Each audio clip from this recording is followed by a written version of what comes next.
मेहनत करने से कभी कामयाबी नहीं मिलती, एफर्ट्स लगाने से कभी कामयाबी नहीं मिलती। एक्स्ट्रा ऑर्डिनरी मेहनत, एक्स्ट्रा ऑर्डिनरी एफर्ट्स लगाने से कामयाबी मिलती है। फॉर एग्जाम्पल, एक लड़का जिम में जाता है और उसकी हैसियत है, पावर है, कंफर्ट है 10 किलो वेट उठाने की, और वो जिंदगी भर 10 किलो ही वेट के डंबल उठाता रहेगा, तो क्या लगता है कभी उसकी बॉडी बन पाएगी?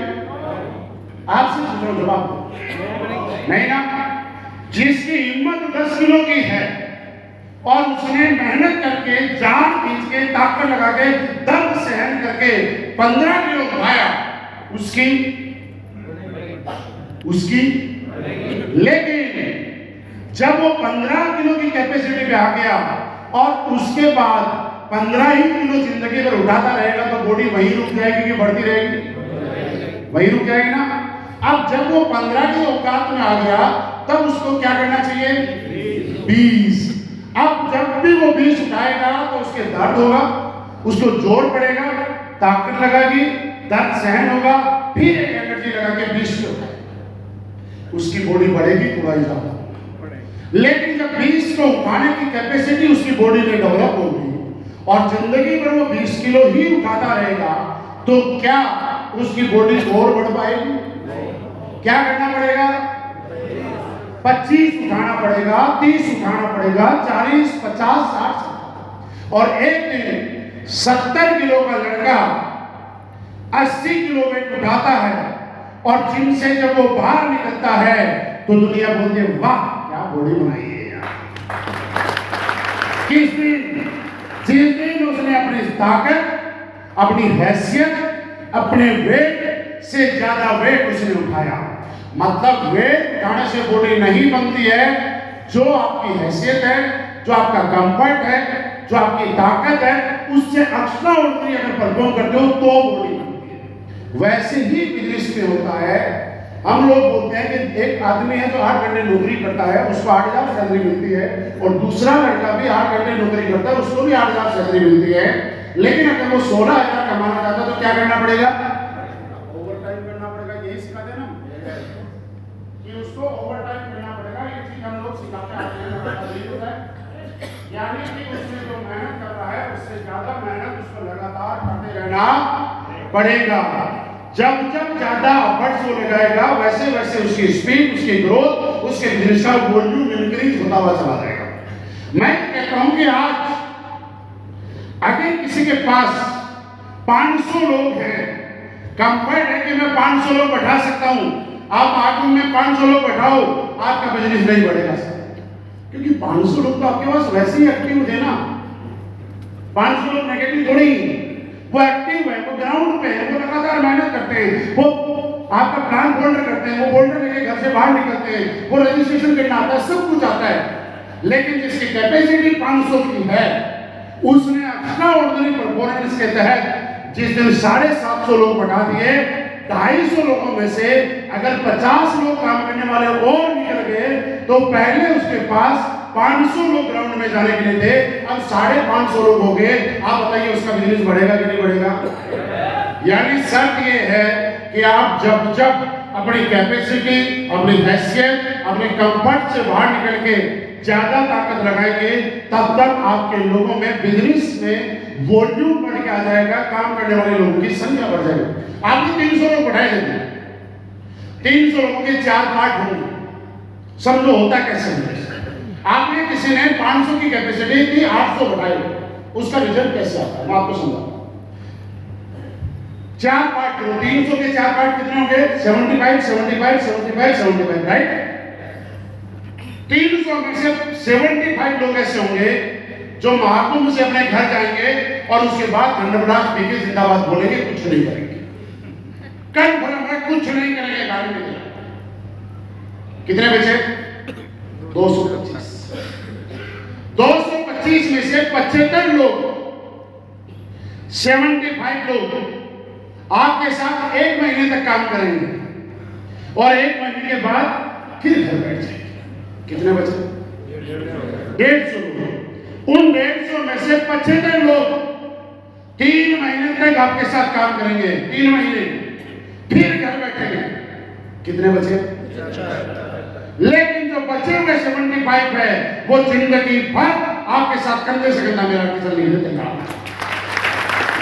यानी आपको 75 लोग काम करवाने वाले चाहिए, तो लेके कितना आना पड़ेगा? अब आपके पास पहले कितने थे? 500, 75 प्लस हो गए। अब आपके पास काम करने वाले लोगों की संख्या होगी 525। ये फॉर्मूला हमेशा बिजनेस में काम आता है। अब हम से पॉइंट नंबर 2 पे काम आते हैं। हमने बोला कुछ लोगों का बिजनेस बढ़ जाता है, कुछ का जहां था वहीं रहता है, और कुछ का डाउन भी होता है। डाउन किसका होता है? सबसे पहले बात यहां पे हमारा कोई डायमंड है और वो अपने साथ एमरल्ड एंड अबाउट 25 लोगों को लेकर आया।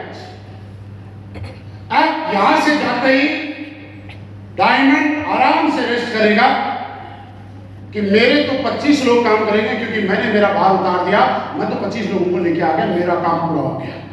मैं गारंटी देता हूं उसका बिजनेस डाउन जाएगा, डाउन जाएगा।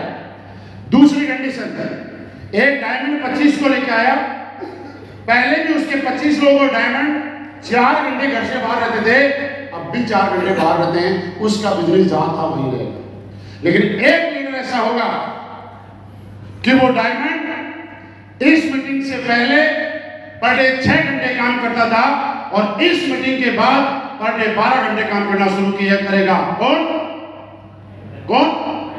डायमंड यानी अपलाइन, डायमंड यानी लीडर। वो डायमंड आपका टोपाज भी हो सकता है, वो लीडर रूबी स्टार भी हो सकता है, वो सफायर भी हो सकता है, वो ब्लैक डायमंड भी हो सकता है, और वो आप खुद भी हो सकता है। पहले 6 घंटे काम कर रहा था, अब करना शुरू किया कितना? 12।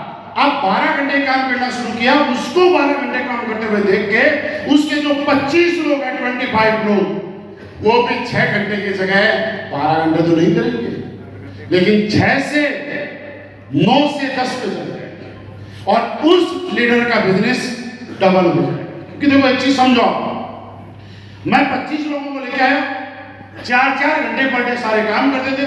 पर डे कितने घंटे काम हो रहा था? 100 घंटे। इस मीटिंग के बाद जाने के बाद भी वो लोग 4-4 घंटे ही काम कर रहे हैं, मोटिवेट होके। कितना घंटे काम हो रहा है? 100 घंटे। बिजनेस लगता है बढ़ेगा। ये कारण है बिजनेस स्थिर रहने का, ये कारण है डाउन जाता है किसका? डायमंड को लगता है मेरा, डायमंड मतलब अपलाइन, डायमंड मतलब लीडर, उसको लगता है मेरा काम था प्रोग्राम में लोगों को बैठाना, मैंने बैठा दिया, मैं आराम से बैठा। और अक्सर आपने देखा होगा कि किसी भी प्रोग्राम के बाद अगले दिन उस टीम के लीडर रेस्ट मोड में मिलते हैं। उस टीम के लीडर प्रोग्राम के अगले दिन 12:30, 1, 1:30, 2 बजे तक घर से बाहर निकलते हैं। तो 2 बजे तक घर से बाहर नहीं निकलेंगे, उन्होंने अपने टीम को मैसेज दे दिया कि हम भी प्रोग्राम करने के बाद 2 बजे निकल रहे हैं, तुम भी प्रोग्राम करने कर दिया, 2 बजे से पहले नहीं निकलना। और फिर हमारे पास फोन आता है, सर प्रोग्राम के बाद रिजल्ट नहीं आया। कहां से आएगा भाई साहब? घर से नहीं निकले। अगले दिन वो लीडर निकलते हैं, जब मैंने शुरुआत की थी कल उसी प्रोग्राम में फिर आता, जब तक अम्बेडकर ना बन जाओ, जब तक अम्बेडकर ना बन जाओ, ये टाई उतरनी नहीं चाहिए। सिस्टम और अनसिस्टमेटिक दोनों की वजह एक सीनियर अपलाइन है।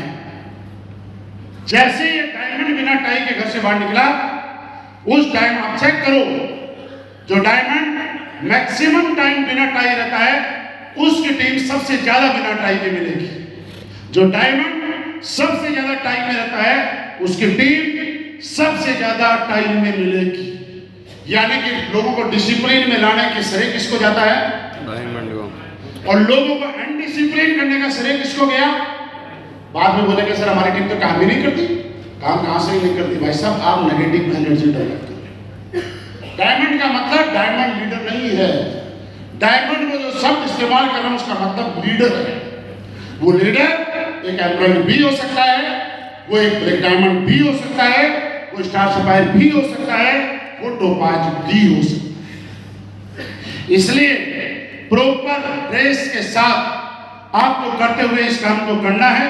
और इस प्रोग्राम के बाद, यहां से जाने के बाद आपको एफर्ट्स नहीं, एक्स्ट्रा ऑर्डिनरी एफर्ट्स लगाने हैं। क्योंकि देखो हुआ क्या, मेरी बात सुनो। शुक्ला जी पॉइंट खड़े हो, वही खड़े हो एकदम। यहाँ से ट्रेनिंग देने के बाद शुक्ला जी क्या करते हैं, पर डे 10 बजे घर से बाहर निकलते हैं। सपोज करो ट्रेनिंग लेके गए, 50 लोग सर की टीम से आए, 50 लोग जितने भी आए होंगे, सर ने क्या किया, डेली 10 बजे घर से। अब एक लीडर कोई भी हो सकता है, कोई भी नहीं, अगले दिन निकलता है 12 बजे, समझना। उसके 50-100 लोग जितने भी आए उनको क्या मैसेज चला गया, ट्रेनिंग हो गई, अब तो बिजनेस अपने आप होगा, 12 बजे निकलना है। बिजनेस डाउन होगा कि अप होगा? डाउन होगा, क्योंकि टीम देख रही है कि जब मेरा अपलाइन इस ट्रेनिंग में जाने से पहले 10 बजे निकलता था और इस ट्रेनिंग का मोटिवेशन लेके 12 बजे निकल रहा है, तो मैं भी तो ट्रेनिंग से मोटिवेट हुआ हूं, मैं तो 2 बजे निकलूंगा क्योंकि मैं तो और ज्यादा मोटिवेट हूं। समझ रहे हो, समझ रहे हो? इसलिए किसी भी एक्टिविटी के बाद आपके ग्राउंड पे ज्यादा एक्टिविटी ही आपको बड़ा रिजल्ट दे पाएगी।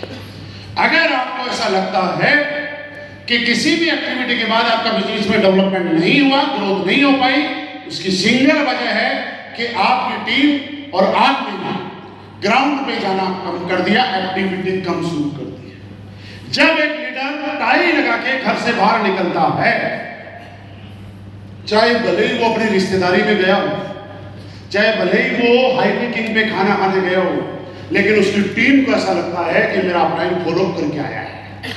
सही बोल रहा हूं? जैसे ही कोई अपलाइन जीन्स और टी-शर्ट में निकलता है, भले ही वो ग्रुप मीटिंग करके आया हो, भले ही फॉलो करके आया हो, भले ही प्लान देके आया हो, लेकिन टीम को ऐसा लगता है कहीं ऐसे ही घूम फिर के आया है।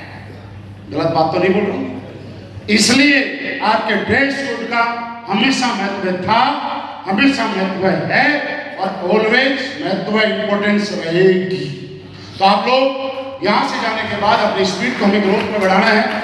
उसके बाद मार्क की टीम पूरी ताकत के साथ, पूरी एनर्जी के साथ, पूरे प्रमोशन के साथ, पूरे आइडेंटिफिकेशन के साथ हमें प्रमोट करनी है दोस्तों। जिसके